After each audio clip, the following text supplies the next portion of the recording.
Welcome back, guys, to another banner review. Today we're going over the Final Fantasy X-2 banner starring YRP in position, Yuna Rikku in Paine. If you've been anywhere near this channel for any amount of time, you may have heard me mention Rikku from X-2 for a long time. She's a fantastic support character that's going to do wonders for you in your journeys through the world of FFBE. So we're going over that today. And once again, thank you guys so much for supporting the channel with Patreon support as well as via YouTube channel memberships. All you guys go in there a little bit extra, do a large thing to help support this channel, even though it's a small way to do it. You guys are awesome out there. So we're going over Yuna from X-2. First and foremost, a global exclusively buffed up character, offers some nice stuff for your party with support on top of her damage. Her TMR is the Rookie Sphere Hunter, 40% attack, 50% light and dark resistance. Nothing super insane. Maybe if you want the light and dark resist, it'll be something to have in your back pocket. That'll be cool. Outside of that, not a whole lot to talk about there. Her super TMR is the Tiny Bee, which is a 178 attack, one-handed gun that gives you the effect of the Gunner. How many times are we going to say the Gunner before we get demonetized once again?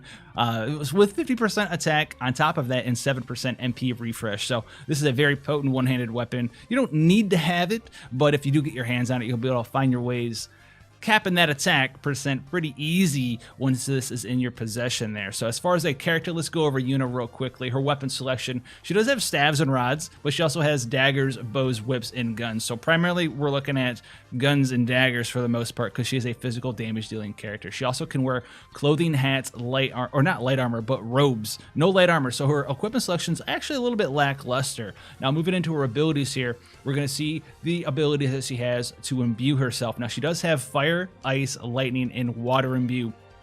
All very, very, very good elements to imbue for herself here, and they also come with different sort of secondary effects that allow you to do some supportive aspects to either herself or her teammates. So the one that also goes ahead and supports your teammates here is going to be Ice Whirl, which is a ice attack that does the ice imbue, but also does a 30% general mitigation buff on your whole party for 3 turns. The lightning one does 2 stacks of Mirage, but only for herself. Aqua Whirl gives her a little bit of MP refresh, and then Heat Whirl doesn't really have anything. It's got a little bit of a fire damage over time skill. Now she does have Double Shot, which gives her dual cast, and then moving into her damage dealing skills, we have Burst Shot, which is going to be her main damage dealing skill. Absolute Mirror of Equity, 8 times multiplier. This is going to get pretty big multiplier buffs as we go down through here. And it is also a guaranteed critical hit, which is something we saw with Lilith not too long ago. So basically, whatever the final multiplier is going to be 50% of whatever you see in here. So I think this gets to like a 20 times multiplier. That guaranteed critical hit makes it a 30 times multiplier. All right. It also does increase her limit burst gauge by 4 to 6 limit burst gauge crystals. She also has Trigger Happy here, which is a barrage type style skill. It's really going to be hard for you to get all these hits in there, have them chain finish, anything of that nature. You won't be using this skill all that often. Now, she does have Gun Shooting at 7-star level 105 for her first cooldown skill. It's available on turn 1. It's 6-turn cooldown, 250% attack buff for 4 turns to the caster. It also unlocks her triple cast. It also unlocks her chain finishing skill, Cheap Shot. So you're going to be able to do some really cool stuff with her, where you do 2 of her burst shots and then you chain finish with Cheap Shot, get in there and chain finish it for a little bit of a multiplier increase. I do believe Cheap Shot goes to like a 40 times multiplier. Burst Shot is like a 30 times multiplier when everything is all said and done. Now she also has Scatter Burst, which is a 3-turn cooldown that you use every 3 turns. All right, and it's a 19 times mod ignore, 50% defense, so a 38 times multiplier. It's going to buff the multipliers on her different elemental imbues, as well as Burst Shot and Trigger Happy. And this is also going to be an Absolute Mirror of Equity chaining skill. So you're going to be using this on turn 3 to do a bunch of damage there, and then get those multiplier buffs for your other skills. As far as passives goes, her selection for passives, she does have a fair amount of attack percent passives here, which looks like to be 150, 180, 210% attack passive. So very easy to get that going for her. 100% true dual wield. She is a true dual wield character, which is definitely something you want to have access to because she does have the 6 times multiplier chain cap with passive dual wield as well. So you're going that way with this character. She has a little bit of defense HP and 1 small 30% spirit buff. She also gets multiplier increases for the skills we talked about, but we already kind of factored those in. 20 times multiplier before the crit hit for her main chaining skill, which is going to be what we talked about earlier, and then the multiplier for her chain finishing skill on top of that. So pretty good stuff. She's immune to blind and sleep, but nothing else. She also has 100% high tide, 10% MP refresh per turn, and 50% LB damage. Now her trust ability here gives her the 50%, or no, it doesn't. It gives her the 30% attack and 30% HP, as well as that 50% true dual wield. So it also will cast Bringer of the Eternal Calm at the start of the battle or after being revived. So let's go over her conditional skills here. Train Trigger Finger is a skill that can be unlocked here. I do believe it might be from a counter attack. Train Trigger Finger is going to be, oh no, it's auto cast at the start of the battle or being revived. 50% physical magical mitigation, nothing to talk about too much there. Bringer of the Eternal Calm, she loads into a fight with 2 stacks of Mirage, and then Cheap Shot is that unlocked skill for the chain finish damage right there, 40 times multiplier, and then Triple Shot obviously is her triple cast. Now her Liberus is also pretty unique. It's the Special Dress Sphere Floral Follow, and it's going to be a 36 times multiplier before any sort of limit burst damage buffs here, and also will apply auto revive to your whole party, 80% HP auto revive for 5 turns to all allies. It's a 32 limit burst gauge crystal skill, and it also hits 20 times. So you can get in there, do some stuff with her, and you can even use her as like someone to spam auto revive, use a limit burst build for her, and that's going to be sort of her little niche thing that she can do there for you as well. So as a damage dealer, she's pretty cool. She's pretty amazing. You know, if you love Yuna, you can get in there, do some damage with her, and you're gonna have a good time with this character. You don't need to have her, as always. We're sort of in that meta with FFBE where you kind of use whatever it is that you want. So if you're a fan favorite of Yuna, you can get in there and use her. Now, same thing.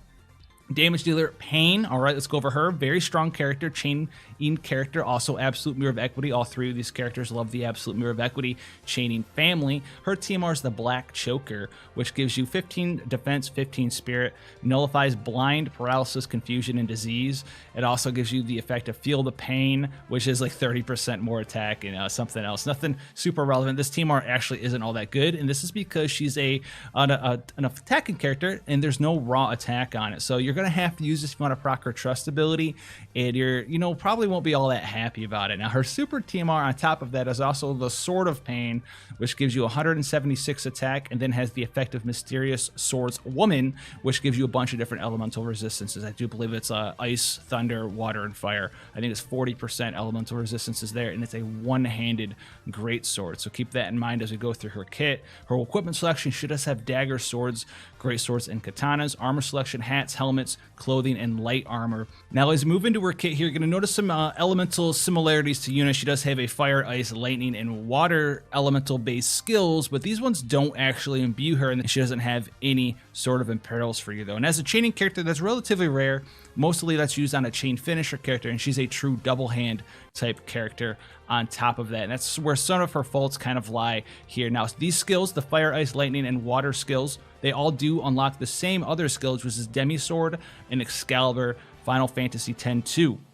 They're all Absolute Mirror of Equity, and they're all going to be chaining together. This is where her damage is going to come from, these unlocked skills. She does have a chain finishing skill that you're not going to use really for the most part. Spheres, 7.2 times mod the critical hit guaranteed. She does have Sentinel, which is going to be up to a 28.5 times mod. That also puts physical mitigation up for her. It starts out at 10.5. It's got the stacking mechanic. You cast it 4 times. It hits 28.5 times maximum there. She does have base double cast, and then she also will go into having these powerful cooldown skills. Throttle, 7-turn cooldown available on turn 1, 250% attack, defense, and spirit buff. So this is going to make her pretty tanky if you don't have any like super good buffs. You're not using a 200% buffer. She's going to have 250% attack, defense, and spirit buffs here. It's going to unlock her triple cast as well for 7 turns. It's also going to give her 100 MP per turn for 6 turns there. She has Swords Dance, all right, which is an 11 hit plus 1, so it could be quick hit. It doesn't, I don't think this is quick hit though, which is going to be a total 30 times multiplier.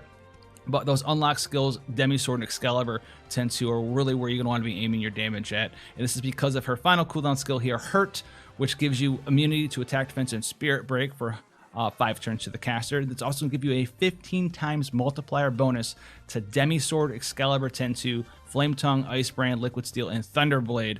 On top of that, it's going to give you a 5 times mod buff to her chain finishing skill, as well as Sentinel, guys. Okay, so on top of that, we're going to go through her passives really quickly. And she does have a lot of attack passives here. She does have 30% attack when equipped with a great sword, but the rest of her attack passives aren't locked to anything of any sort. So she does have a lot of attack passives. This is going to be 50, 140, 160% attack passives, not as much as Yuna does, but they are there. And she does have a little bit of a defense, HP, MP, and spirit as well as an additional 20% attack, HP, and defense when equipped with a great sword. So that's going to be 50% of that attack is tied to a great sword. She also has 150% true double hand, and she does have 15 times multiplier buffs as well to Demi Sword, Excalibur 2, Flame Tongue, Ice Brand, Liquid Steel, in Thunderblade. So even if you don't have someone to elementally imbue for her, you just have the Imperils, you don't have someone to imbue for her though, you're going to have a pretty potent buffs to these 4 elemental skills up here, because they are going to get a 30 times multiplier buff in total. So you can go ahead and do that. She is still going to need someone to imperil for her though. She does have 100% limit burst damage, 3 LB gauge crystals per turn, 150% high tide, as well as some MP refresh. She also will get a 180% defense buff if her HP ever falls below 81%. Now her trust ability here is the Go-Getting Swordswoman, which thankfully you can skip on this. All right, so you can skip on this because her TMR is not that good. Her super TMR, right, is one-handed, and she's a true double hand character, so that's not good for her either. And all her trust ability does is give her 40% attack, 150% high tide, and 3 LB gauge crystals per turn. So you can skip on this. You're not missing out on triple cast or quadricast or a bunch of true double hand or anything of that nature. You're just missing out a little bit of stats there, but you can get those stats back by equipping better gear once you have access to it. Now, on top of that, she also is immune to stop, which is pretty cool. And then we'll go down to Demi Sword and Excalibur 2.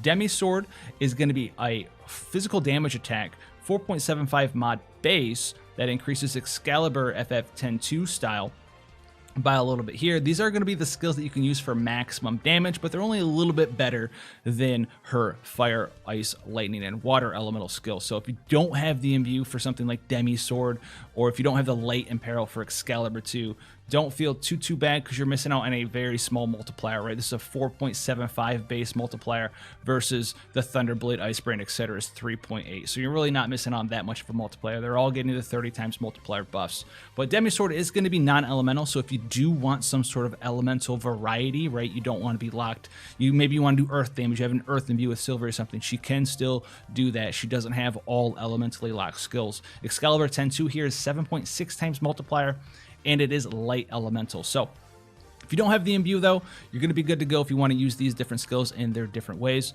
And then on top of that, Demi Sword also will give a 3 times multiplier buff for a single turn to Excalibur, which is where it gets a little bit weird because it's only for 1 turn. So you really want to use Demi Sword, Excalibur when you're triple casting there, because you'll get a little bit of a multiplier increase. Nothing super insane though, right? Because you're giving up, right, you're going from 7.6 down to 4.75, but then you're going to get an extra 3, and then you're going to get an extra 3 on top of that. So you're giving up like 3 of a mod to get 3 of a mod, and then another 3 of a mod back. So if you want to max out what she's doing, that's what you want to do, but you don't have to do that. You can just cast Excalibur FF10-2 if you want to. Now, her limit burst here is the special Dress Sphere Full Throttle. So special. It's going to be a 40 times multiplier, and it's going to give her a 150% human killer buff for 6 turns to the caster. So that's kind of where she excels. She definitely needs an imperiler. I can't say that word today.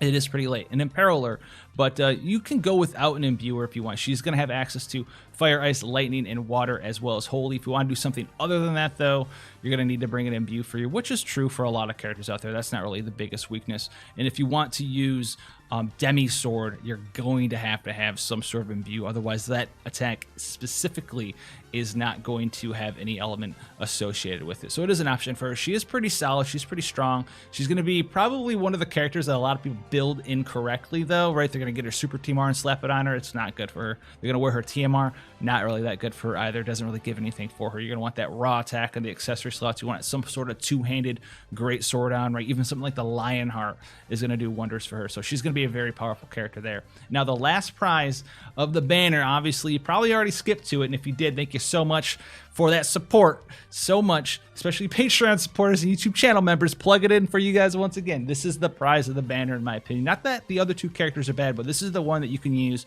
try, test it, and true through time. I know a lot of people have been trying to overlook her. There's been a lot of cool stuff like, oh, she's really not that good. She went from like a super crazy, everyone's super excited about it, and then her banner came out. Everyone's like, you know what?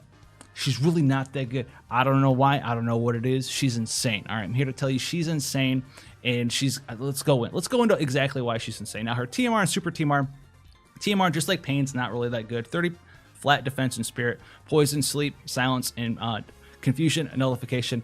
Not that good. It has the effect of Fairy's Humble Protection. I think this gives you like some HP regen or something. It's really not that good. Her Super TMR, though, I think is actually pretty insane. And hopefully tonight when we pull, because we are pulling on this banner, be there, we get this. So it's going to give you 30% attack when equipped with a dagger, 30% attack in HP no matter what, and 6 limit burst gauge crystals per turn. Now this thing is fantastic. If you're someone out there that uses and abuses limit bursts, this is crazy. Super good. If you're out there using, 2 LB gauge per turn gear, this is basically worth 3 of those in one slot, and it gives you some stats, HP, and it gives you some attack, which Rikku can put out some pretty decent numbers here as a support character. She's got a lot of cool stuff in there, a lot of simple kit to understand, but a very powerful one in practice on top of that. So her equipment selection: daggers, guns, fist weapons, and throwing weapons.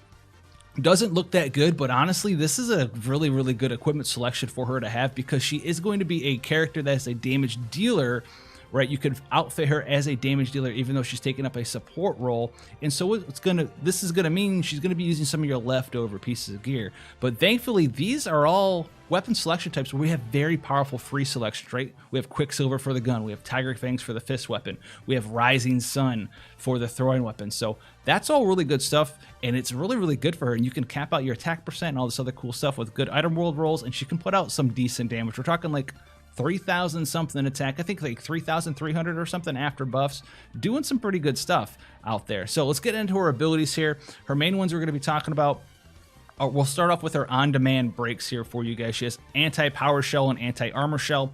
These are just skills she can cast whenever. They are AoE 4-turn 75% attack and magic break, or an AoE 4-turn 75% defense and spirit break. She also has Steel Will here, which is going to do a little bit of damage to the enemy, but also AoE fill LB gauge crystals to your entire party by 4 to 6 crystals. And you can dual cast this, you can dual wield this, so she can fill up 8 to 12 by herself. On top of that, she's got a lot of cool stuff for you to do here, and that's really what is really great about her kit, is that a lot of the important stuff that she does lasts so long that she has a lot of free action. So she's going to play out way better in practice than she's going to look like on paper. On paper, she looks really boring, but she's insanely strong. Now, she also has Howitzer here, which is going to be one of her AT skills. This one's not going to do as much damage as her other one, but this one does give a 200% high tide buff. That's its primary function. You're not going to be casting Howitzer all that often unless you want that 200% high tide buff. Now, we have her main spamming skill, which is the skill she's going to be doing damage with. And that's really great, because this skill is not only going to allow you to do damage, but it is going to give you that all-important AoE Mirage, which has been on the up and up. People are really liking Mirage. People have been using Kamari even for his 2 stacks of Mirage. This is 1 stack of Mirage for 4 turns to your entire party. And because you're going to be spamming Vajra all the time, over and over to do damage, it does go up to a 30 times multiplier. Doesn't look that good here, because it says 1 times ignore 50% defense, and then 8 times ignore 50% defense.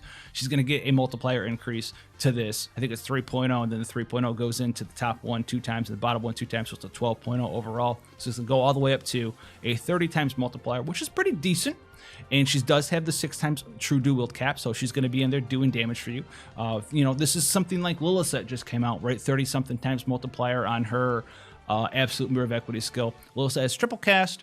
Rikku doesn't have triple cast, so you're looking at 1 skill less damage wise than Lilith in those supportive chaining situations. And this one comes with a free stack of Mirage for you. Now, she also has YRP Formation, 8 turn cooldown available on turn 1. Right away, on demand, attack, defense, magic, and spirit, 80% break for 4 turns to all enemies. On top of that, it's going to do an auto revive, 80% auto revive for 4 turns to all allies. So you can do this. This is part of her dual cast. All the stuff she has, except for, I do believe it's like Escape, is part of her dual cast here. So you can mix and match this with any of the other stuff that you want to do. Very powerful skill to have out there. And that 4 turn break is very powerful. Like I said, her stuff lasts a long time, and she has backup options, 75%, like we talked about before, on demand, if you so happen to need that. On top of that, she also has Machina Charge here, 6 turn cooldown available on turn 1, gives you 100% lightning resistance for 4 turns to all allies, does give you AoE 4 turn lightning imbue, and it also gives your entire party 15 limit burst gauge crystals. So this one does a lot of important things here. If you want to do a lightning imbue sort of support thing, right, you have non-elemental character, she has the imbue, you're going to need to get the imperil somewhere else. She doesn't have access to that, but she does have this on top of the 15 limit burst gauge crystal thing, which if you've been a part of the channel, any of the trial guides, you've been watching other people do it, people can build an entire team comp based around just something like this. We're doing very, very cool stuff with AoE LB gauge, 15, 14 crystals to my whole party, and trust, Charlotte, use my limit burst right away, a bunch of really cool stuff like that where you just start going and doing limit burst stuff on turn 1, which you shouldn't be able to do, but this is something that allows you to do that. And you can do her 80% breaks, auto revive, give out that LB gauge on turn 1, and then entrust, that LB gauge with someone else. There's a lot of cool stuff. I'm gonna be using this character for a long, long time. On top of that, the fact that she doesn't have an imperil, it is a little bit of a downside because she can't do that on her own, but she has a couple fantastic partners with Lightning Imperil. I'm going to be using her with Luna Freya. They make a ragtag team of power in FFBE. So a lot of cool stuff that you can do with her. You don't have to do that. And on top of that, if you don't want to do lightning damage or whatever using mages, then it's something you don't have to worry about there either. And you can just go ahead and always build a team comp around the LB gauge. So this is a very basic kit, but you can do a lot of really cool stuff and really powerful stuff with it. Now she also has physical repair here, which 6-turn cooldown available on turn 1. It's an emergency 50% HP and MP heal to all allies. So she's not a healer. She's like an offensive damage dealing, chaining, support chaining, mirage spamming breaker character is really what she does, but she does also have these extra utility skills here. So keep that in mind. Very basic kit, very simple. Go in there, do damage, give that mirage, keep your breaks up, keep going and going and going and going until you're gone. Now for passives here, she does have quite a bit of stuff. You can make her pretty tanky. I think I had a build floating around a couple of times where I was building her for damage and she still had like 18,000 HP. So pretty good.